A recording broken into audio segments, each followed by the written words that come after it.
Hi ချစ်တို့ရေအိမ်ရှင်မတွေကလေမိဖို့ကြောင်အတွက်လိုအပ်တာလေးတွေဝယ်ရမယ့်အချိန်ဆိုရင်အပျော်ဆုံးထင်တာပဲเนาะမျက်နှာကိုပြုံးလို့ဝမ်ကတော့လေအိမ်မှာအရင်တုန်းကတော့လွန်ခဲ့တဲ့တစ်နှစ်လောက်ကတော့အိုးနီလေးကိုယူရီးယားအိုးလေးကိုအစ်စ်ဝယ်ထားတာပေါ့နော်အဲ့အိုးလေးနဲ့ပဲအမြဲတမ်းချက်တော့ကြတော့ဝမ်ကအိုးလေးကိုပြတ်သွားမှလဲကြောက်တယ်အဲ့ကြတော့နောက်ထပ်တအိုးလဲထပ်လို့ခြင်းတယ်လိုချင်တဲ့အတွက်ဝမ်ဘဲအိုးဝယ်ရမလဲဆိုပြီးတော့စဉ်းစားရင်းနဲ့ Escort တစ်စိတ်ကိုရီးယားမိတ်ကြောက်အိုးလေးကိုဝမ်လိုင်းမော်ကနေရှာတွေ့တယ်ပေါ့နော်ရှာတွေ့တော့ကြတော့ကိုကမျက်မြင်ကြည့်ပြီးတော့ဝယ်ခြင်းတဲ့အတွက်ဝမ်ဘဲဆိုင်ကဈေးအသက်တာမလဲဆိုပြီးတော့စုံစမ်းပြီးတော့ဝမ်အပြင်မှာတွားကြည့်တယ်ဒီကြောက်အိုးလေးကလေစိုက်က3စိုက်လာတာပေါ့နော်10လက်မ12လက်မ14လက်မဆိုပြီးတော့3စိုက်လာတာဝမ်ကတော့12လက်မစိုက်လေးဝယ်ခဲ့ပါတယ်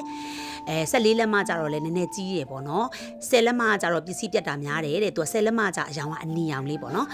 ဝမ်ကတော့12လက်မစိုက်လေးဝယ်ခဲ့ပါတယ်သူ့ထဲမှာရောင်းမလေးလည်းပါတယ်ပေါ့နော်ရောင်းမကတော့လက်ကင်အသေးလေးနဲ့ပေါ့နော်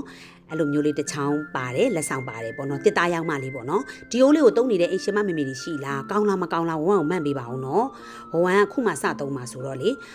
ဒီအိုးလေးရဲ့ကျိုးလေးကလည်းဒီလိုပုံစံလေးနော်သူကကျိုးတွေဘာတွေပြတ်သွားရင်လေဝယ်လို့လဲလွယ်တယ်တဲ့သူတို့အဲ့လိုကျိုးတစ်ခုချင်းလဲရောင်းပေးတယ်ပေါ့နော်ဒါကတော့ဝမ်ဘာလေးဝယ်ခဲ့လဲဆိုတော့ဝမ်ကစစ်နီတုံးလေးဝယ်ခဲ့ပါတယ်စစ်နီတုံးလေးကတော့35လက်မျိုးသိန်းရပေါ့နော်ရောင်းမလေးကိုလည်းလက်ကင်ရှည်လေးနဲ့တစ်ချောင်းထပ်ဝယ်ခဲ့တယ်ဝမ်ကဘာလို့ဆိုတော့လက်ကင်ရှည်ရှည်လေးနဲ့ကျမမှုလို့ကောင်းတာလေးနော်ဒီထဲမှာပါလာကြဒီလိုအသေးလေးလက်ကင်ကအတူလေးဖြစ်နေတဲ့အတွက်အရှည်လေးရောင်းမလေးတစ်ချောင်းဝယ်ခဲ့တယ်စစ်နီတုံးကိုလည်းလေ quality ကောင်းကောင်းလေးဝမ်ရှားနေတာကြပြီရှာလို့မတွေ့ဘူးပေါ့နော်ဒီနေ့တော့ဝမ်က35လမ်းမျိုးသိန်းဆိုင်မှာဒီစစ်နီတုံးလေးကိုတွေ့ခဲ့ပါတယ်ကဲဝမ်ဒီကစစ်နီတုံးလေးလည်းဝယ်ခဲ့တယ်ကဲဟင်းချက်ရင်းနဲ့ဒီဘက်ကိုမှန်လေးလည်းကြည့်မယ်နော်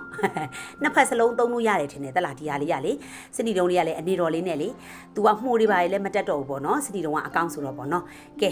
ဝမ်ကတော့ဒီလိုပစ္စည်းလေးတွေဝယ်ခဲ့ပါတယ်ဂျပန် TikTok အကောင့်ကရတဲ့ပတ်စံလေးတွေကိုစုပြီးတော့ဝမ်ကအိမ်အတွက်လိုအပ်တာလေးတွေကိုဝယ်တာဖြစ်ပါတယ်ဒါပေမဲ့အထင်မကြီးလိုက်နဲ့နော်ဂျပန် TikTokအကောင့်ကအရင်တော့ကဒါ view တွေများပြီးတော့ပတ်စံနေများပေးတာအခုဆိုရင်တော့တော်တော်လေး view ကြပြီးတော့အများကြီးလည်းမရပါဘူးကဲဝမ်ကတော့အိုးလေးနဲ့စနီတုံးလေးနဲ့ရောင်းမလေးတွေဝယ်ပြီးတော့ဝမ်ကတော့ပြောနေပါတယ်နောက်နေ့ကျရင်ဟင်းလေးကိုဒီဟာလေးနဲ့အရင်ဦးဆုံးစမ်းပြီးတော့ချက်မယ်ပေါ့နော်ကဲချစ်တို့ရေဒီအိုးလေးတုံးနေတဲ့လူရှိရဆိုရင်လည်းကောင်းမကောင်းလေးဝမ်ကိုတေချာလေးမှတ်ခဲ့ပေးပါနော်ချစ်တယ်နော်